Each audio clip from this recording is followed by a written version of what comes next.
Audio Jungle.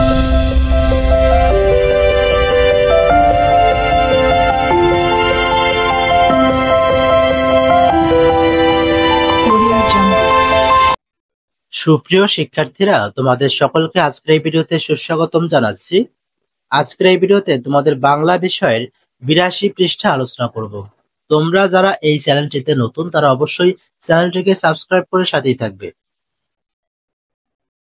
বুঝে পড়ি, লিখতে শিখি। পরে কি বুঝলাম? 5 নম্বর প্রশ্ন, লেখক এখানে কিসের বিবরণ দিয়েছেন? উত্তর, লেখক এখানে পিরামিডগুলোর বিবরণ দিয়েছেন। 6 নম্বর প্রশ্ন, পিরামিডগুলো কারা তৈরি করেছিলেন এবং কখন তৈরি করেছিলেন?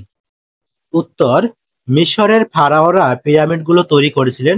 প্রায় 6500 বছর আগে পিরামিডগুলো তৈরি হয়। গ নম্বর প্রশ্ন, পিরামিডগুলো কেন তৈরি করা হয়েছিল? উত্তর, অনন্ত জীবনের প্রত্যাশায় ফারাওরা পিরামিডগুলো তৈরি করেছিলেন।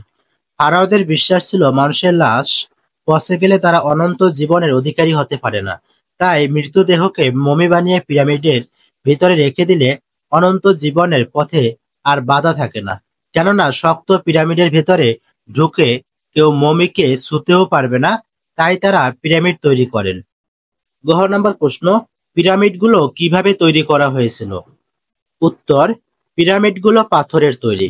পাথর কেটে পাথরের একটি টুকরার উপর আরেকটি টুকরা বসিয়ে পিরামিড তৈরি করা হয়েছিল। ও নাম্বার প্রশ্ন, পিরামিড একটি পুরাকীর্তি। বাংলাদেশের যে কোনো পুরাকীর্তির সাথে এর মিল ও অমিল খুঁজে বের করো। উত্তর, বাংলাদেশের বিখ্যাত একটি পুরাকীর্তি হচ্ছে পাহাড়পুরের সোমপুর বিহার। পিরামিডের মতো এটিও প্রাচীন স্থাপনা, তবে পিরামিডের প্রাচীনত্বের চেয়ে এর প্রাচীনত্ব কম। পিরামিড যেমন ফারাও রাজারা তৈরি করেছেন, তেমনি সোমপুর বিহারও পাল রাজাদের কীর্তি। পিরামিডে মৃত রাজাদের দেহ মমি করে রাখা হতো, আর বিহারে বৌদ্ধ ভিক্ষুরা বসবাস করতেন এবং শাস্ত্র চর্চা করতেন। পিরামিড ত্রিকোণ বিশিষ্ট আর সোমপুর বিহারটি চতুষ্কোণ বিশিষ্ট। পিরামিডের ভেতরে যেমন ছোট ছোট কুঠরি রয়েছে, বিহারের ভেতরেও তাই। বিহারের দেয়ালে টেরাকোটা চিত্র থাকলেও পিরামিডের দেয়ালে তেমন চিত্র নেই, তবে মিশরের পিরামিড ও সোমপুর বিহার দুটোই প্রাচীন সভ্যতার নিদর্শন।